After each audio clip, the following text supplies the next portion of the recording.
কিনারে যাচ্ছে। তারপর হযরত সুলাইমান আলাইহিস সালাম লক্ষ্য করলেন সে পিঁপড়েটি আস্তে আস্তে যেতে যেতে একেবারে নদীর শেষ সীমানায় পৌঁছে অপেক্ষা করতে থাকল। আর তারপর তিনি এক অদ্ভুত দৃশ্য দেখতে পেলেন। তিনি দেখলেন যখন সে পিঁপড়ে নদীর কিনারে উপস্থিত হলো, তখন সঙ্গে সঙ্গে সেই নদী থেকে একটি ব্যাঙ উপস্থিত হলো এবং তারপর সেই ব্যাঙ তার মুখ খুলে বসে থাকলো। তারপর সেই পিঁপড়ে হেঁটে হেঁটে ব্যাঙের মুখের ভিতর চলে গেল। সুলাইমান নবী ভাবলেন হয়তো ব্যাঙটি পিঁপড়ে খেয়ে ফেলেছে। তিনি দেখতে পেলেন ব্যাঙটা পিঁপড়েটাকে মুখের ভেতরে ঢুকিয়ে মুখ বন্ধ করে একেবারে পানির নিচে চলে গেল।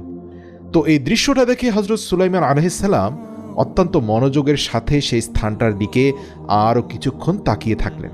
তারপর তিনি লক্ষ্য করলেন কিছুক্ষণ পর সেই ব্যাঙ পানির নিচ থেকে ওই স্থানে আবার পুনরায় উঠে আসলো। হযরত সুলাইমান আলাইহিস সালাম ভাবলেন হয়তোবা ব্যাঙটি আরও কিছু পিঁপড়ে খেতে চাইছে, কিন্তু না, সেই ব্যাঙ